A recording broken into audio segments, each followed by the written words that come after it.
আপনারা দেখছেন Bankura TV breaking news. Bankura টিভিতে আপনাদের স্বাগতম। আজ বাঁকুড়া টিভির chief editor the tiger journalist দাদা উত্তম দে। প্রথমেই শুরু করছি উত্তমের প্রশ্নবান। বাঁকুড়ার জয়পুরে হচ্ছেটা কি? জবাব চায় নাকি জনতা? হ্যাঁ, অবশ্যই জবাব চাইছে। এরপর আসছি একটি গুরুত্বপূর্ণ ব্রেকিং নিউজে। দুই বউয়ের সাথে খারাপ ব্যবহারের অভিযোগ শ্রীরামপুর লোকসভার বিজেপি প্রার্থীর বিরুদ্ধে। আজ বিজেপির কয়েকজন মহিলা কর্মী শ্রীরামপুর লোকসভার তৃণমূল প্রার্থীর বাড়ি ঘেরাও করে তৃণমূল প্রার্থীর পরিচয় দিয়ে। এই বিষয়ে ব্যাপারটি কবির ও সেলিম করিয়েছে বলে অভিযোগ করেন শ্রীরামপুরের তৃণমূল প্রার্থী কল্যাণ বন্দ্যোপাধ্যায়। সেই খবর দেখতে থাকুন বাঁকুড়া টিভির পর্দায়। এই মুহূর্তে আপনাদের সঙ্গে আমি বাঁকুড়া টিভির chief editor the tiger journalist দাদা উত্তম দে। দেখতে থাকুন সেই খবর।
আর তারপরে এই ইনসিডেন্টটা হলো।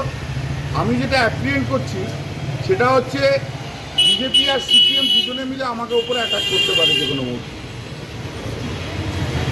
এটা আমি এখন যা দেখে শুনে যে অ্যাপ্রিহেনশন।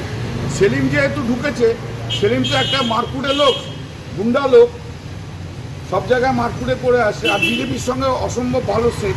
তারপরে এই ঘটনাগুলো ঘটছে, কাল থেকে তো অনেকগুলো ঘটনা ঘটছে সেলিম আসার পর থেকে। তা সেলিম নিশ্চয়ই একটা প্ল্যান করেছে। ও আর বিজেপির লোকেরা, ওর সঙ্গে কবির শঙ্কর বসুর কথা হয়েছে, দুজনে মিলে প্ল্যানিং সেট করেছি যে আমাকে বোধহয় আমার উপরে অ্যাটাক করতে পারে। তাহলে কি নিরাপত্তা অভাব করছেন দাদা? না না, নিরাপত্তা, মানুষ নিরাপত্তা, কিন্তু আমি বলে রাখছি কিন্তু ওরা এটা করবে। ইলেকশন আসছে তো, ইলেকশন আর তো সমস্ত প্রচার শেষ, এখন কিন্তু ওরা এটা করছে। কারণ আমি সেলিম না এলে হতো না। সেলিম হচ্ছে মানে মূল কারণ। সেলিম তো এক নম্বরের গুন্ডা, খুনি একখানা। সেলিম গুন্ডা, নোংরা মনের লোক সেলিম। সেলিম এটা করাবে কিন্তু। ঠিক আছে, লাস্টেরটাই তো যাবে। আপনাদের তো ইন্টারভিউ দিলাম, তারপরেই যা দেখলাম যে সেখানে একটু আগে বিজেপির প্রার্থী ঠিক আমার এই ঘর থেকে একটু দূরেই এখানে দাঁড়িয়েছিল। একটা মোবাইলের দোকানে ঢুকেছিল, কি কিনবে অজুহাতে এখানে দাঁড়িয়েছিল এই সামনে। যদিও এখানেও কখনো থাকে না, পাড়ায় থাকে না, শ্রীরামপুরেও থাকে না, এইখানে ছিল। ঠিক আছে, এখন তাহলে জিনিসটা দাঁড়াচ্ছে যে উনি সিপিএমের সঙ্গে সেট করে এই মহিলাদের নিয়ে এসছে, যারা আগেই বলেছি বিজেপির প্রার্থী হয়েছিল, কাউন্সিলর হিসেবে কন্টেস্ট করেছিল। এই ওটা ওই নিয়ে এসেছিল, টাকা পয়সা দিয়ে নিয়ে এসেছিল। সন্দেশকারীদের যেমন টাকা পয়সা দিয়ে সমস্ত ইয়ে করানো হয়েছে, ডেপুটেশন দেওয়া হয়েছে, করেছে, সেই একই জিনিস প্ল্যান্টেড করেছে, সেই একই জিনিস উনি করেছেন।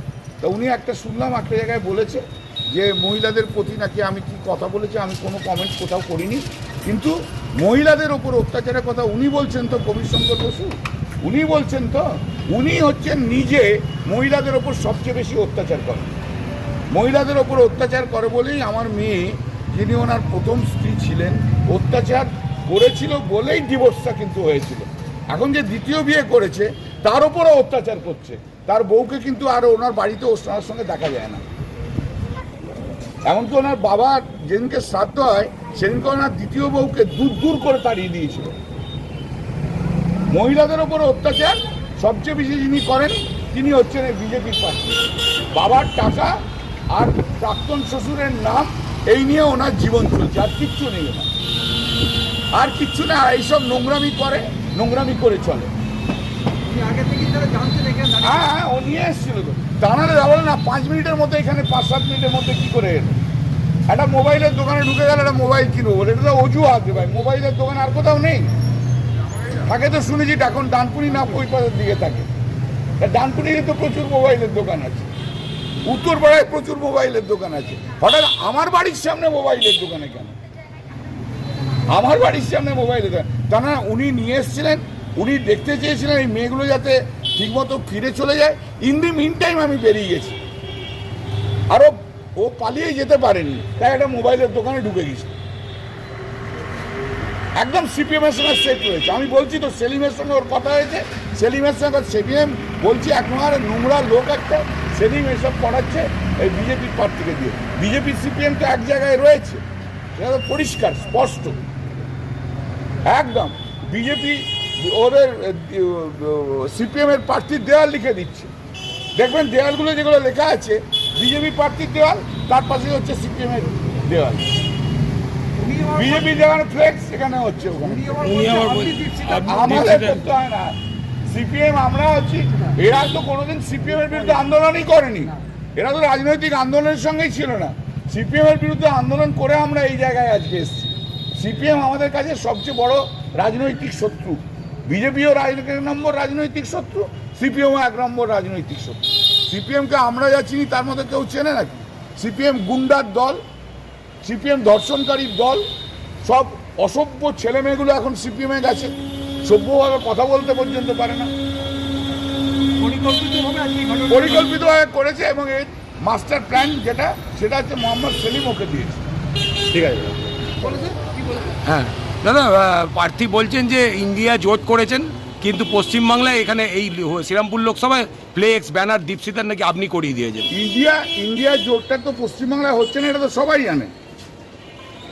কেউ যদি মাথা মোটা হয়, অপদার্থ হয়, রাজনীতিতে আসে, সে এরকম কথাবার্তা বলবে। বিজেপির প্রার্থী সে আর কি করা যাবে? ইন্ডিয়া জোট তো এখানে হচ্ছে না, সবাই জানে এটা। সিপিএমের অ্যান্টি, কংগ্রেসের অ্যান্টি আমরা, সেটা তো সবাই জানে। ইন্ডিয়া জোট ভেঙে গেছে পশ্চিমবাংলায়, এটা তো সবাই জানে। কিন্তু মোটা মাথার মানুষ হলে তার মাথায় ঢুকবে না, আমি আর কি করবো তার জন্য? ও যে কত অযোগ্য, অযোগ্য লোক সেটা আমি ভালো করে জানি রে বাবা। দেখতে সুন্দর হলেই যোগ্য হয় না, কিন্তু অযোগ্য হয়। ঠিক আছে।